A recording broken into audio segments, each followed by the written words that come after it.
환관이란 존재에 대해 지금 우리가 가지고 있는 인식은 굉장히 부정적이죠. 황제를 홀리는 간신배, 부정부패의 온상, 이런 인식인데요.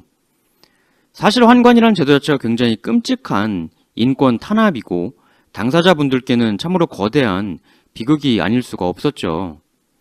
나중에야 환관을 스스로 희망해서 하는 경우도 생겼습니다만 원래는 은나라 때 포로들을 잡아다가 강제로 거세해서 일하게 시켰다는 기록을 시초로 해서 기본적으로는 처참한 거세를 통해 황제가 철저히 개인 노예로 부려먹었던 제도였습니다. 이들의 존재는 기본적으로 인류사의 어두운 비극 중 하나이고요. 근데 지금 각종 무슨 드라마나 소설 이런 데선 이러한 비극적인 면은 부각이 안 되고 간드러진 목소리로 희화화되거나 간신배의 상징으로만 인식되고 있거든요. 황후 같은 나쁜 놈도 있지만 훌륭한 환관도 있었습니다. 예를 들면 연산군에게 충원했던 김초선 같은 분이 있죠. 그리고 환관들이 그렇게 부귀영화만 누렸느냐, 그랬던 시절도 있지만 아니던 적도 많았습니다. 한 예로 청나라 말기 환관들의 모습을 보면 그야말로 비참하기가 이를 데가 없었습니다. 진짜 황궁의 온갖 뒤치다거리, 잡일은 죄다 하면서도 나중에 나이가 들어서 힘을 못 쓰게 되면 그냥 버려져요. 노후 대책 그딴 거 없었습니다. 늙고 힘 떨어지면 그냥 쫓겨나서 길에서 동사하거나 굶어 죽었죠. 평생을 황제를 위해 그렇게 살다가 버려진 환관들이 무수하게 많았습니다. 환관이라고 다 떵떵거리고 살았던 건 아니라는 거죠. 그리고 남성의 성을 제거해버린다는 것 자체가 엄청난 비극 아닙니까? 누가 이걸 하고 싶겠어요. 100억 준다고 해도 하겠습니까? 근데 후대엔 이들의 아픔은 부각되지 않고 왜 오만 부정적 인상만 잔뜩 남겨지게 되었나? 사실 그 핵심은 바로 황제와 신하, 즉 완권과 신권의 대결, 거기에 있었습니다. 환관은 그냥 그 고래 싸움에 끼어서 나쁜 이미지로 등이 터져버린 새우에 불과했던 거죠. 우리는 지금 황제, 왕들의 권한이 굉장히 절대적이었다고 생각하는데 천만의 말씀입니다. 오히려 한국이나 중국 역사에서 절대적 권력을 휘두르는 왕은 진짜 소수고요. 대부분 기관에서의 승자는 오히려 왕이 아니라 신하들이었습니다. 지역, 유지, 호족, 권문, 세가, 문벌, 귀족, 부르는 이름은 시대에 따라 다양하지만 그 세력들, 오히려 그 세력들에 저항하려다가 나가리 된 왕들이 역사에서는 훨씬 더 많았죠. 자꾸 황제들한테 역사가들이나 신하들은 환관하고 놀지 마라, 걔랑 왜 노냐 이러는데 그럼 황제가 누구랑 놀 수 있을까요? 황제가 은근히 같이 놀 사람이 별로 없습니다.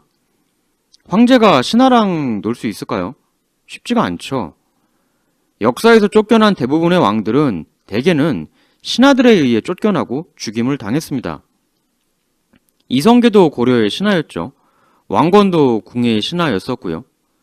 조비도 한나라의 신하였고 중달도 위나라의 신하였습니다. 결국 왕은 신하한테 죽는 겁니다. 신하한테 죽는 게 왕자의 숙명인 것이죠. 왕이 그 사실을 모를 리가 없습니다.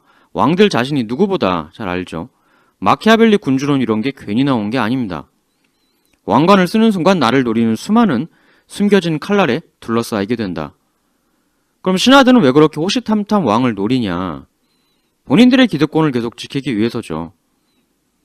본인의 기득권에 황제가 방해가 된다고 하면 언제라도 신하는 왕을 없앨 궁리를 하게 됩니다. 역사의 명군도 적지만 충신 역시 적긴 마찬가지입니다. 다들 다 자기 이익대로 움직이는 거죠. 유학에서 정치에 있어 인의를 상당히 강조하지 않습니까? 이게 얼핏 보면 굉장히 이상적인 뜬구름 잡는 얘기 같은데 실제로는 지극히 현실적인 얘기입니다. 너무나 밑바닥 현실적인 얘기거든요. 왜냐? 이 한 왕하고 맹자님께서 이런 문답을 하신 적이 있습니다. 왕이 아니 그대 얘기를 들으면 대체 나한테 어떤 이익이 생기는 거요? 이렇게 물으니까 맹자님께서는 이리 답을 하셨습니다. 왕이시여 하필이면 어찌 이익을 말씀하십니까? 이익이 아니라 인과 의가 있을 뿐입니다. 그럼 여기에 대해서는 이제 의문을 가질 수 있죠. 아니 왜 이익 추구하면 안 되는데 이익 추구가 뭐가 나빠? 인의라니 그 웬 뜬구름 잡는 얘기야? 왜 이익이 아니라 인의인가? 이에 대한 맹자님의 이유는 뜬구름 잡는 말씀이 전혀 아니고요. 너무나 무서울 정도로 현실적인 것입니다. 맹자님께서는 그 이유에 대해 이렇게 말씀하세요. 만승의 나라에서 그 임금을 죽이는 자는 반드시 천승의 가문이며 천승의 나라에서 그 임금을 죽이는 자는 반드시 백승 가문 사람입니다. 왕과 신하 백성들 모두가 이익만을 앞세운다면 오히려 나라가 위태로워질 것입니다. 정의를 앞세우지 않고 모두가 이익만을 내세운다면 결국 상대의 모든 것을 완전히 다 빼앗지 않고는 만족할 수 없게 되기 때문입니다. 이 얘기는 뭔가요? 이익을 내세우면 지금 당장은 뭐 좋겠지. 세금 많이 들어오고 군대 강해지고 뭐 그런 거 추구하는 건 좋아. 근데 국가의 지배 이념을 이익으로 내세우면 결국엔 왕 네가 죽어. 이 얘기거든요. 만승나라 임금은 천승신하에게 죽는다. 맹자님의 이 말씀은 왕이라는 자리, 권력이라는 폭탄을 쥐고 있는 그들의 숙명을 정확하게 꿰뚫는 말씀이었던 거죠. 그러니까 야 왕, 너랑 네 자식이 그나마 오래오래 해 먹으려면 이익이 아니라 인의를 강조하는 국가 이념을 채택해라. 그게 그나마 네가 오래 사는 길이다 왕아. 그러니까 우리가 보통 유교를 고리타분하다, 비현실적이고 너무 이상향적인 얘기만 한다, 이렇게들 오해를 하시는 경우가 있는데 그건 진짜 몰라도 너무 몰라서 하는 얘기입니다. 물론 저도 모르긴 매한가지입니다만 오히려 맹자님의 이러한 말씀은 뜬구름 잡는 이상적 얘기이긴커녕 너무나도 처참하고 끔찍한 현실 세태 속에서 인간과 정치가 어느 방향을 지향해야 조금이라도 안전하게 살 수 있을까? 이에 대한 치열한 고민 속에서 도출된 결론이었던 거죠. 중국 고대 정치 상황이 얼마나 아사리판이었습니까? 오늘 쿠데타, 내일 암살, 왕이 뒤통수 찔려 죽는 게 수도 없이 일어나고 맹자님께서 대놓고 말씀하시잖아요. 임금은 신하한테 죽는다고. 이런 상황에서 왕이 신하를 어떻게 믿겠습니까? 그러니까 우린 주원장이나 유방부인 여치 이런 사람들이 공신들을 엄청나게 학살했잖아요. 대체 왜 그랬을까? 그러니까 이제 얘들이 막상 왕 자리에 앉아보니까 그 속성을 알겠는 거예요. 야, 이게 이런 자리구나. 소름 끼치도록 무서운 거죠. 그래서 공신이건 뭐건 무섭게 신하들을 학살할 수밖에 없었던 겁니다. 그러니까 이 환관에 대해서는 그렇게들 얘기하죠. 아이 왕이 돼서 환관 따위나 가까이 하고 뭐 저 따위야. 이렇게 비판을 하는데 근데 막상 황제 입장이 돼보면 마땅히 같이 놀 사람이 없습니다. 환관이란 존재가 일단 존재 그 자체부터가 오직 황제의 가문을 위한 거 아닙니까? 환관을 왜 거세시킵니까?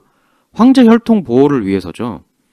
예를 들어서 궁정 안에 남자 직원하고 궁녀나 후궁하고 스캔들이 났어요.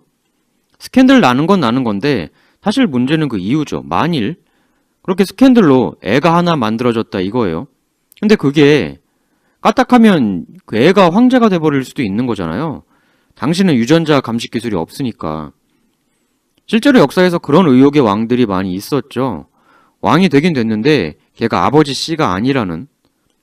이런 사태를 방지하기 위해 황제들이 끔찍한 거세를 시켜버렸던 게 환관의 시작 아닙니까? 어마어마한 인권 박탈이죠.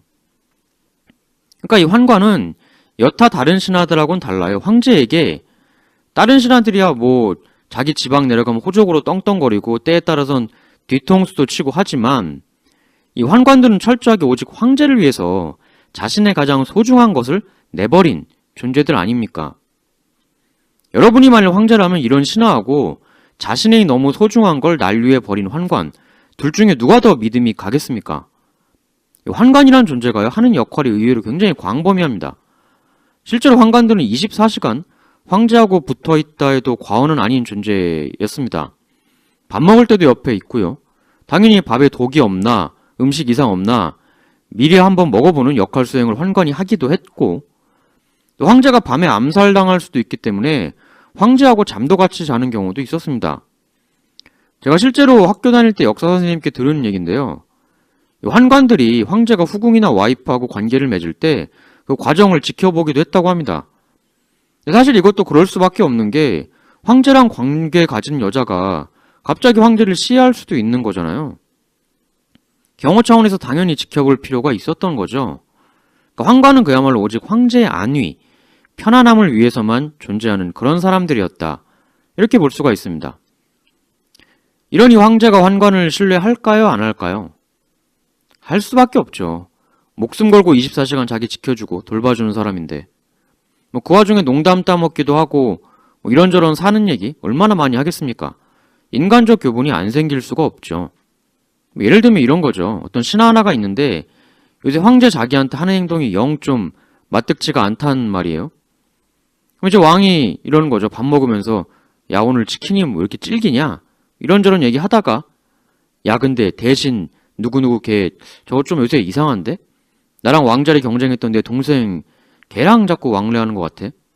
어이 김내관 네가 흥신소 사람 좀 사다가 제 뒤 좀 캐봐라 뭐 하는지. 그럼 김내관이 예의하고 따르죠. 그러니까 이게 왕이 신하에게는 절대 털어놓을 수 없는 뭔가의 비밀이나 상담하고 싶은 게 있잖아요. 왕도 사람이니까. 그런 상의를 하고 싶어질 때가 왔을 때 누구랑 하겠습니까? 신하랑 하긴 어렵죠. 온갖 생살골라 같이 한 창업공신도 나중엔 다 숙청하고 그러는데 자꾸 황제한테 너 왜 환관하고 놀아? 그러는데 황제 입장에서는 아니 그럼 누구랑 놀아? 내 곁엔 아무도 없는데 환관밖에 없는데 이렇게 되는 거죠. 실제로 후한 말기 환관의 정치 세력화가 이루어졌던 과정을 보면 외척 등등을 중심으로 한 신하들의 세력이 지나치게 비대해졌기 때문에 그를 통해 발생하게 된 황제권에 대한 계무시, 여기에 대한 반발, 저항, 카운터로서의 성격이 강했습니다. 황제 입장에서는 외척 집안이니 신하들이니 모조리 다 휘두르고 있으니까 걔들이 일단 너무 무섭고 또 제거하고 싶기도 한데 근데 정치를 자기 혼자서는 할 수가 없잖아요. 하다못해 의사결정 하나 하려고 해도 뭔 정보가 있어야 되는데 그 시대에 인터넷 검색이 되는 것도 아니고 사람을 시켜서 알아봐야 뭔 정보라도 나올 게 아닙니까? 아무것도 없는 황제가 그런 일을 시킬 사람이 누가 있겠습니까? 환관밖에 없었던 거죠. 사례로 살펴보면요. 한나라 25대 황제가 질제라는 인물인데 이 질제가 어떻게 죽었냐면 그냥 신하가 대놓고 죽여버려요. 당시 권력을 쥐고 있던 사람이 양기라는 사람인데요. 질제 자체도 양기가 나이가 어려서 지가 부려먹기 쉬워서 안 친 거거든요. 그러니까 황제권이란 게 당시 얼마나 약했던 겁니까?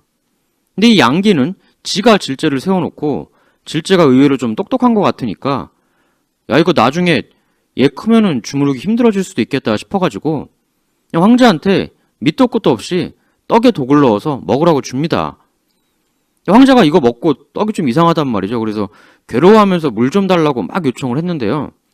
양기가 물도 못 주게 해요. 그래서 그냥 그대로 죽었습니다. 어이가 없죠. 그러니까 우리는 황제가 뭐 절대 지존무쌍이었을 것 같은데 황제가 이러했던 시절이었습니다. 당시가. 그리고 이 어이없는 일 뒤에 차기로 등극한 황제가 바로 환제인데요. 여기서부터는 우리가 아는 인물도 나옵니다. 바로 조조의 할아버지 조등이죠. 조등이 환관이었다는 건 다들 잘 아실 텐데요. 바로 이 조등이 이 환제를 제위에 오르도록 도왔던 인물입니다. 대단한 사람이었죠. 나중에 조등은 환관 출신으로선 최초로 조씨 위나라에서 황제로 추서가 되기도 합니다.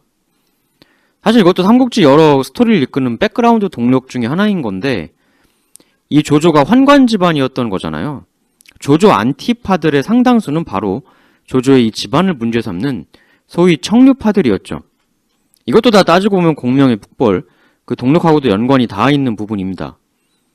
여하튼 다시 환제 얘기로 돌아와서 이 환제가 조등의 도움으로 황제가 되긴 했는데 이건 뭐 황제만 됐지 상황이 개판이란 말이죠. 양기가 다 주무르고 있으니까. 이에 환제 본인은 호시탐탐 양기를 처단할 찬스를 노리게 되는데요. 근데 그걸 황제 혼자서 할 수는 없잖아요. 그래서 부득이 환관들하고 손을 잡습니다. 그리고 그 연합 크로스를 통해 양기를 친위 쿠데타로 제거하는 데 성공하죠. 이러고 나서 환제 때 환관들 힘이 너무 세지고 그래서 당고의 난 같은 청류파에 대한 숙청도 벌어지곤 하는데요. 물론 권력을 잡고 나서 환관파들이 잘하는 것만은 아닙니다. 나중 얘기지만 십상시 같은 애들은 물론 잘못했고 지나치게 권세를 휘둘렀죠. 그러나 기본적으로 이 환관들은 완전한 독자적 세력이라기보단 황제의 그림자입니다. 어디까지나 황제의 도구이고 황제가 빛을 발할 때 자기들도 빛날 수 있는 존재들인 거죠. 실제로 조조도 이렇게 얘기합니다. 환관은 고금부터 있어 왔다. 다만 군주의 총애를 빌려 일이 여기까지 왔던 것이다. 환관은 결국 황제의 도구에 불과하다 이런 얘기죠. 결국 문제의 본질은 환관이 아니라 황제와 신하, 그 대결이 본질이었던 겁니다. 신하들은 무턱대고 환관을 쓰레기라고 욕하지만 실상은 그들 자신이 지나치게 황제를 떡주무릇 했던 권력 남용, 그것의 카운터, 저항 세력으로서 환관의 그 정치 세력화에 생겨나게 되었던 거거든요. 역사의 흐름을 보면 말이죠. 사실 청류, 탕류라는 말도 웃긴 거죠. 그럼 그렇다고 청류들은 뭐 깨끗했나? 청류들이라는 게 지방 호족들이에요. 지방 호족들이 다 지들끼리 끼리끼리 추천해줘서 관직에 등용되고 그랬던 거거든요. 물론 그렇다고 환관이 무조건 잘했다, 선이다 이런 얘기는 아닙니다. 십산시 같은 경우는 분명히 문제가 있었죠. 그렇지만 호족들도 당시에 얼마나 호화사치스러운 생활을 했습니까? 예전에 소개해드렸던 형주 호족가문, 별장이 수백 채, 천만 수백 명, 어마어마한 재산, 이게 다 어떻게 나왔겠습니까? 전부 백성들의 피와 땀이죠. 그게 뭐 어디 하늘에서 뚝 떨어졌겠습니까? 호족들 역시도 만만치 않은 전형적인 기득권 세력이었습니다. 물론 환관들도 부정축제를 한 이들이 많았죠. 환관이 잘났다는 게 아니라 청류라는 이들도 뭐 그렇게 선은 아니라는 겁니다. 결국 환관과 신하의 싸움은 선악 대결이 아니라 밥그릇 싸움이다. 근데 우리는 이거를 선악의 대결로 인식하고 있었죠. 이러한 흐름으로 보면 이제 우린 유선이가 왜 환관 황후를 가까이 했는지 이해할 수 있죠. 황후라는 존재는 결국 유선이의 의지, 그것의 반사체라고 보면 되는 겁니다. 황후는 본질이 아닙니다. 유선이도 지가 뭔가는 하고는 싶단 말이죠. 그러나 설명드렸듯 신하는 황제 편이 아니란 말입니다. 유선이 입장에선 결국 자기를 늘 돌봐주는 자기의 그림자, 환관하고 붙어먹는 것 말고는 지가 뭔가를 펼칠 능력도 방법도 없었던 겁니다. 또 당시 청나라 신하들이 유선이 말을 존중해주는 그런 상황도 아니었잖아요. 물론 존중할 가치 없는 바보라고 볼 수도 있겠습니다만 유선 본인 입장에선 그래 나 바보야 이랬을 리는 없죠. 자기가 자기 바보라고 인정하는 사람이 어디 있겠습니까? 자기도 신하들 세력에 휘둘리지만은 말고 그 신하들을 견제할 제3세력을 키우고 싶었던 거죠. 아까도 말씀드렸지만 그리고 왕은 신하한테 죽지 않습니까? 아무런 실권도 없이 공명 시절부터 늘 신하들에게 휘둘리기만 하면서 숱한 공신들을 수청했던 주원장, 여치가 느꼈던 그 절대자로서 가질 수밖에 없는 공포심, 그거를 같은 자리에 앉아있는 유선이라고 안 느꼈을 리가 있겠냐는 거죠. 아니 공명, 장환, 비, 동윤, 강유 만고의 충신들이 있는데 대체 그걸 왜 무서워해? 이거는 이미 역사의 결론을 다 아는 우리 미래인들이니까 생각할 수 있는 일이고요. 유선이 그 사람들이 끝까지 충신으로 남을지 변심할지 무당도 아닌데 어떻게 확신하겠습니까? 그걸 일일이 예언할 수 있으면 역대 창업군주들이 왜 그렇게 공신들을 다 죽여버렸겠어요. 제갈량까진 믿었을 수 있습니다. 그리고 제갈량이 직접 찍어줬던 사람들, 장환, 비, 동륜 여기까지는 신뢰할 수도 있어요. 하지만 이 사람들이 결국 다 사라지지 않습니까? 비는 암살당하고. 비 암살당하는 거 보면서 유선이 얼마나 무서웠겠습니까? 이 소심한 범인이. 원래 비 암살범이 유선 죽이려고 했던 거였잖아요. 야 이거 뭔가 나도 오직 나만을 친유해 줄 만한 나를 위한 사람이 있어야 되겠다. 그런 절대자로서의 불안함, 그리고 그 불안함을 감당할 수 없는 평범한 인간이었던 유선. 그 심리적 흔들림을 지근거리에서 지켜보던 간신 황후가 찌르고 들어왔겠죠. 황후는 나쁜 놈이 많습니다. 다만 이런 구조적 상황이 아니었다면 걔는 역사에 나오지도 못했을 인물이었던 거죠. 꼭 황후란 인격체가 아니었어도 당시 상황상 누군가 간신은 필연적으로 나올 수밖에 없었다는 얘기입니다. 비의 죽음으로 대가 끊겨버린 제갈량 키즈들, 홀로 남은 정치는 못하는 순수한 군인 강유, 이 정도 가지고는 이러한 악의 흐름을 막을 수가 없죠. 촉이라는 나라가 황후 개인의 원맨쇼로 망했다고 보기엔 근원적으로 내부에 거대한 모순이 존재하고 있었습니다.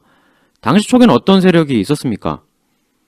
유비가 끌고 들어온 외지 세력, 형주파 등등, 그리고 그 이전에 유언이 끌고 들어왔던 외지 세력, 소위 동주파죠.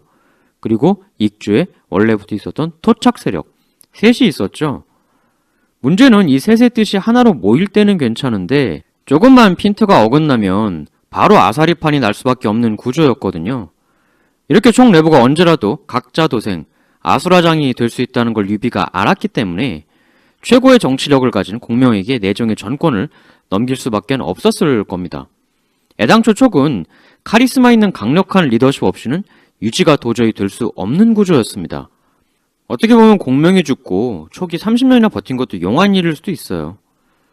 그러니까 촉은 하루아침에 망한 게 아닙니다. 어차피 망할 수밖에 없는 나라였다. 익주 토착 세력들이 왜 공명의 북벌을 군소리 없이 지원해 줬을까요? 한왕실에 대한 충성으로?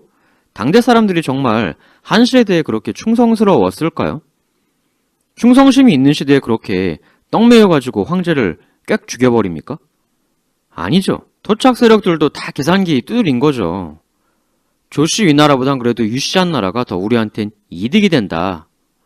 그러한 계산이 나왔으니까 지원을 해줬겠죠. 그럼 이제 왜 그런 계산이 나왔느냐?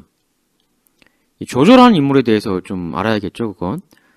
조조라는 사람 자체가 그 청류 호족에 대한 안티맨이었거든요. 왜냐하면 본인 자체가 탕류였으니까. 그는 호족을 견제하기 위해 여러 가지 정책을 폈었습니다. 그렇지만 그 후한 한나라는 호족들의 서포트로 만들어진 나라였습니다. 한실부흥이란 건 겉보기엔 그렇다고 멋있어 보이지만 당시 호족들은 뭐 겉으로는 어떨지 몰라도 속으로는 코웃음이나 치지 그런 건 관심도 없었습니다. 실상은 그죠. 유씨 정권이 계속 이어지는 게 지들 이익에 맞았기 때문에 한실을 지지했었을 뿐이었던 거죠. 근데 총나라가 그 조씨 위나라 조위가 점점 친호족적으로 변해가면서 결정적으로 사마씨가 정권을 틀어주고 난 후 무너진 건 상당히 상징적입니다. 청류호족에 대한 견제를 하던 탕류조조가 세운 위나라, 그 조위를 처단하는 건 익주호족들의 이익하고도 일견 다 있죠. 그러나 그 조위가 슬슬 친호족 쪽으로 변해가다가 아예 청류호족의 거두인 사마씨 가문으로 주인이 바뀌었단 말이에요. 그럼 같은 호족들이던 익주 토호들은 더 이상 싸워야 할 이유를 상실하게 된 거죠. 걔들은 근본적으로 한실부흥, 유씨가 왕을 하건 말건 이런 것에 관심이 있는 게 아니라 오직 자신의 밥그릇에 관심이 있었기 때문입니다. 뭐 떡 먹여서 꽥꽥 황제 죽여버리던 시절이었는데요. 물론 유언이 익주 들어와서 익주호족을 어느 정도 밟아 놓았다고 해도 토착 세력이 완전히 없어지는 건 아니었지 않았겠습니까? 즉 황후건 뭐건 간의 구조적 흐름으로 촉은 빨려 들어갈 수밖에 없었다. 유선도 분명히 그러한 입에 담을 수는 없지만 서서히 다가오는 어둠의 흐름을 느꼈을 겁니다. 촉의 팬분들을 운화통 터지게 만든 유선의 그 맥없는 항복, 그 이면에는 사실 이러한 구조적 흐름도 있었던 것이죠. 그러나 지금 우리의 뇌리 속에 그러한 구조적 면은 남아있지 않고 오로지 황후의 간사함만 새겨져 있는 건 아무래도 후대 글 쓰는 사람들의 영향이 컸던 거겠죠. 언제나 황제의 절대 권력을 견제하고 자신들의 존재 가치를 이론적으로 증명해야만 하는 신하들 입장에선 황제의 도구인 환관을 무조건 나쁜 놈이라고 욕하는 것이 그들 자신의 이익에 부합하는 것이었기 때문에 다른 모든 이유를 묻어두고 오로지 황제하고 환관이 붙어먹었다는 그 이유 하나 때문만으로 나라가 망했다. 이렇게 써버리는 거죠. 사가들이란 사람들 역시 대부분 신하들 아닙니까? 사실 이렇게 환관을 깎아내리는 그 이면 진정한 노림수는 환관근 자체가 아니고 황제죠. 황제를 약화시키고 싶어 했던 것이죠. 황제가 약해져야 자기들 살기 편하니까 황제가 도구를 하나라도 더 잃어야 자기들 기득권 지키기가 용이해지니까. 물론 황제도 폭군, 막장이 있었고 황제라고 선이란 말씀은 아닙니다. 이건 선악의 대결은 아니고요. 다 밥그릇 싸움이다. 이런 말씀이죠. 그 황권과 신권의 팽팽한 긴장관계, 강해 보이지만 여차하면 어이없게 떡으로 죽임을 당하는 존재이기도 했던 황제. 그 불안한 심리를 파고든 황후 같은 간신배, 거기에 넘어간 유선. 우리 삼국지를 보면서 아우 유선 저 등신 어떻게 저딴 간신배한테 놀아나나. 그러나 과연 우리라면 이런 엄청난 긴장적 정치관계 속에서 간신배한테 휘둘리지 않을 수 있었겠느냐. 어둠의 기운이 몰려와 나라가 흔들흔들 자기 자리가 위태위태 하면 황제도 나약한 사람이기 때문에 누군가에게 손을 내밀 수밖에 없었을 테죠. 근데 손을 내밀 그 누군가가 자기가 여자랑 많이 논다고 사치한다고 타박했던 제갈량 키즈들보다는 자기 모든 거를 챙겨줬던 환관, 간신배 황홀한 인간에게 손이 갔던 것. 이건 그야말로 나약하고 평범한 인간의 뻔한 수순이었던 것이죠. 또 제가 이렇게 얘기하면 제가 하지도 않은 얘기. 아니 그럼 황후가 잘했다는 거냐? 유선이 잘했다는 거냐? 유선을 옹호하는 거냐? 이렇게 말씀하실 분이 있으실 수도 있는데요. 뭐 그러려고 하는 게 전혀 아닙니다. 제 모든 동영상은 다 그렇지만 제가 뭔가에 주장을 내세우려는 건 아니고요. 선과 악을 재정의하겠다는 말씀도 아닙니다. 그냥 왜 이런 일이 생겼을까? 그 원인에 대한 얘기를 해보자는 거죠. 역사 속 인물들을 바보라고 조롱하고 놀리는 건 간단합니다. 그렇지만 또 이런 사례도 있거든요. 히틀러 있지 않습니까? 히틀러가 러시아 쳐들어가면서 한 말이 있죠. 나는 절대 나폴레옹처럼은 되지 않겠다. 나폴레옹 그 바보 아니냐? 아니 러시아 원정을 왜 그따위로 하는 거야? 전쟁이란 뭔지 내가 한번 제대로 보여주겠다. 뭐 이러한 뉘앙스의 얘기인 건데 이렇게 나폴레옹을 조롱하면서 자기는 다를 거라고 호언장담했던 히틀러는 결국 어떻게 됐습니까? 나폴레옹하고 완전히 똑같은 삽질을 그대로 반복했죠. 아니 똑같은 정도를 넘어서 한술 더 떴죠. 히틀러의 몰락 과정을 보세요. 절대 자긴 나폴레옹처럼 되지 않겠다고 호언장담했으면서도 어떻게 그렇게 나폴레옹하고 판박이로 똑같은 형태로 몰락을 했습니까? 신선한 신전술로 전격적으로 유럽을 제패하고 기세 등등. 근데 잘 나갈 때 영국 건드렸다가 손해만 잔뜩 보고 물러나고 그리고 러시아 들어갔다가 거기서 다 얼어 죽고 처절한 몰락. 어쩜 이렇게 똑같이 나폴레옹이 거친 과정을 리바이벌 테이프 돌리듯 한 겁니까? 인간의 역사라는 게 그렇게 만만한 게 아닙니다. 옛날 사람들이 바보여서 그런 잘못들을 저지른 게 아니라는 거죠. 결국 히틀러는 역사를 암기는 할 줄 알았으되 역사로부터 진정으로 배우는 방법은 몰랐던 거죠. 만일 그가 역사로부터 제대로 배우는 법을 알았다면 러시아, 영국하고 전혀 다른 방법으로의 싸움을 도모했을 것이고 그럼 세상은 달라졌을 수가 있죠. 하지만 히틀러는 그렇게 못했습니다. 인간의 역사를 가볍게 보고 과거 인물들을 쉽게 조롱하고 이런 사람들은 절대 새로운 역사를 만들 수가 없습니다. 자기가 조롱하던 그 인물들의 실수를 그대로 밟으면서 역사란 반복되는 것이다 라는 명제를 재확인시켜줄 뿐인 거죠. 우린 너무나 쉽게 얘기합니다. 유선 그 등신 어떻게 황후 같은 간신배한테 놀아나서 공명이 피땀 흘려 일으킨 총나라를 그렇게 홀라당 말아먹나. 한심하다 정말. 근데 이런 일은 사실 지금 우리 곁에서 늘 벌어지는 일입니다. 직장 같은 데 보세요. 사장, 부장 이런 사람들이 진짜 열심히 일하는 직원은 못 알아보고 아분하는 사람들 오히려 인정해주고 뭐 이런 일 너무나 많죠. 그래서 그런 말 하지 않습니까? 직장인들이 헌신하다 헌신짝 된다고. 또 외롭고 힘들 때 살랑살랑 귀에 듣기 좋은 말 하면서 스물스물 다가오는 사기꾼들. 그런 이들한테 홀라당 넘어가서 삶의 에너지나 돈을 쪽쪽 빨리는 경우도 얼마나 많습니까? 수많은 분들이 유선의 바보짓을 조롱하십니다만 오늘날에도 제2, 제3의 유선은 수도 없이 많이 있습니다. 그러니까 우린 히틀러처럼 역사를 보면 안 되는 겁니다. 당시에 그 사람이 왜 그런 짓을 할 수밖에 없었는지 바보라고 욕하기 전에 조금은 더 겸손해야 우린 제대로 역사로부터 배울 수가 있습니다. 역사를 우린 왜 배웁니까? 시험 잘 보기 위해서? 유선을 놀리고 황후를 욕하기 위해서 역사를 배우는 건가요? 아니죠. 역사를 배우는 이유는 선조들이 저지른 실수를 우리가 또 반복하지 않기 위함입니다. 문제의 원인을 개인의 캐릭터 문제로만 돌리고 그들을 가볍게 조롱하고 평가하는 방식으로는 우린 선조들의 실수를 또 그대로 반복하게 될 뿐입니다. 우리 역시 역사 속 그들과 별반 다를 바 없는 한 사람의 나약한 인간이기 때문이죠. 역사는 지금도 그래서 늘 그렇게 반복되고 있습니다. 또 이제 제가 삼국지만 했던 게 아니고 세계사라든가 서양사 이런 것도 또 했었기 때문에 그런 것도 좀 중간중간에 섞어줬으면 좋겠다 이런 말씀도 주시거든요. 중간중간에 서양사라든가 이런 내용들도 포함을 시켜가면서 진행을 하도록 하겠습니다. 매번 좀 너무 이렇게 좋은 칭찬 댓글 주셔가지고 거기에 제가 다 일일이 답글 못 달아드리는 거 너무 죄송하고요. 늘 정말 감사드리는 마음입니다. 예, 정말 감사드립니다. 그럼 다음에 또 찾아뵙겠습니다.